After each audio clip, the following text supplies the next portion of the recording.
আসসালামু আলাইকুম। আপনারা এই অনুষ্ঠানটি যে যেখান থেকে দেখছেন সকলকে জানাচ্ছি আন্তরিক অভিনন্দন ও শুভেচ্ছা। আমার হাতে একটি পত্রিকা আছে। পত্রিকার নিউজ হলো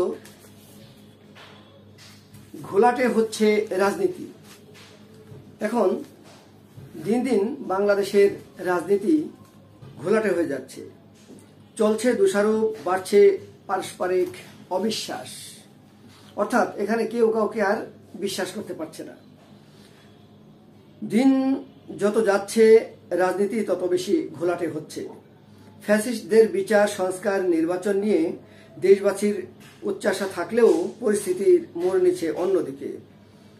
সব রাজনৈতিক দলের মধ্যে ঐক্য করার উদ্যোগের মধ্যে শুরু হয়েছে দোষারোপের রাজনীতি। অর্থাৎ এখানে কেউ কাউকে বিশ্বাস করছে না। কোনো দল চাচ্ছে সংস্কার আগে হবে পরে নির্বাচন, আবার কোনো দল চাচ্ছে আগে নির্বাচন হবে সেই নির্বাচিত সরকার এসে সংস্কার করবে। তো এইরূপ মতবিরোধের কারণে দেশের মানুষ কোন দিকে যাবে? এখানে রাজনৈতিক দলের একটা ঐক্যমত্য থাকা দরকার, তাদের পলিসি এক থাকা দরকার যে আসলে আমরা কি করব, কি করলে এই দেশটাকে আমরা সুন্দরভাবে সাজাতে পারবো। আবার ওদিকে জামায়াতের আমির বলেছেন 3টি দাবি পূরণ হলে নির্বাচন হতে পারে। তিনি বলছেন 3টি দাবি যদি পূরণ হয় তাহলে নির্বাচন হতে পারে। তার সেই দাবিগুলোর মধ্যে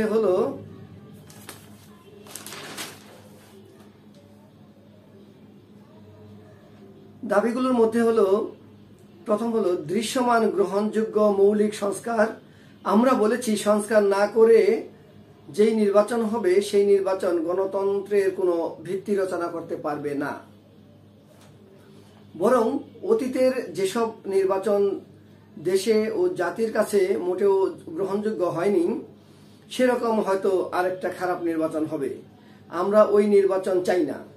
এই সংস্কার কারা করবে এরকম প্রশ্ন করা হলে তিনি উত্তরে বলেছেন সংস্কারের প্রধান অংশীজন হলো রাজনৈতিক দলগুলো যত তাড়াতাড়ি ও আন্তরিকতার সঙ্গে সংস্কারে সহযোগিতা করবে তত তাড়াতাড়ি নির্বাচনের পরিবেশ তৈরি হবে।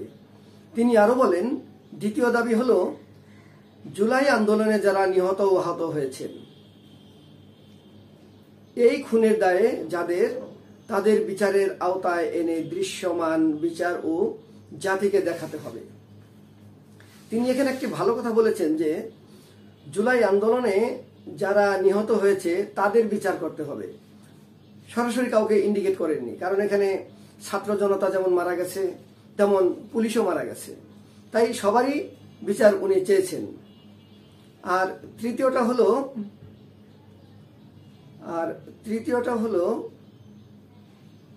রাজনৈতিক দলগুলোকে পারস্পরিক সম্মান করার পরিবেশ সৃষ্টি করতে হবে। জিতে গেলে নির্বাচন সুষ্ঠু আর হেরে গেলে নির্বাচন কারচুপি, এই মানসিকতা থেকে বেরিয়ে আসতে হবে। জামায়াতের আমির কিন্তু এই 3টা যে কথা বলেছেন এটা আমাদের পছন্দ হয়েছে, সবারই পছন্দ হওয়ার কথা যে সংস্কার হোক, বিচার হোক, তারপর ইলেকশন হোক। আবার ইলেকশনে হেরে গেলে আপনারা বলবেন যে কারচুপি হয়েছে, আর জিতে গেলে বলবেন সুষ্ঠু নির্বাচন হয়েছে।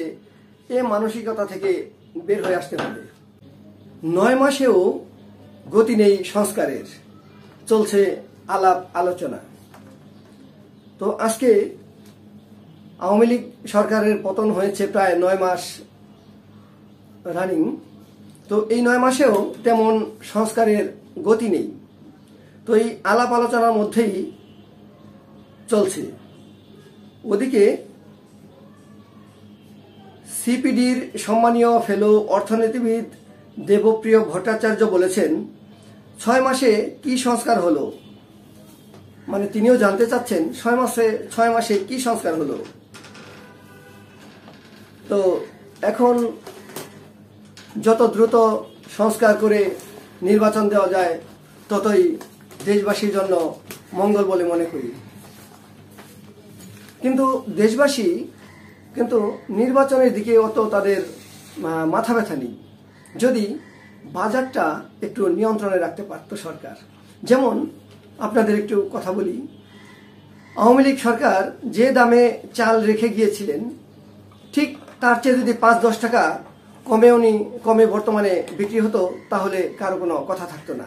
তেলের বা অন্যান্য জিনিসের দাম যদি একটু নিয়ন্ত্রণে রাখা যায় তাহলে কিন্তু দেশবাসী এই ইলেকশনের কথা মাথায় আনত না। তো দেশবাসী চায় তারা কম দামে জিনিসপত্র খাবে, এটাই তাদের প্রত্যাশা। যে যেখান থেকে দেখছেন সবাই ভালো থাকবেন। আমার চ্যানেলটি সাবস্ক্রাইব করে সাথে থাকলে খুশি হব। আসসালামু আলাইকুম।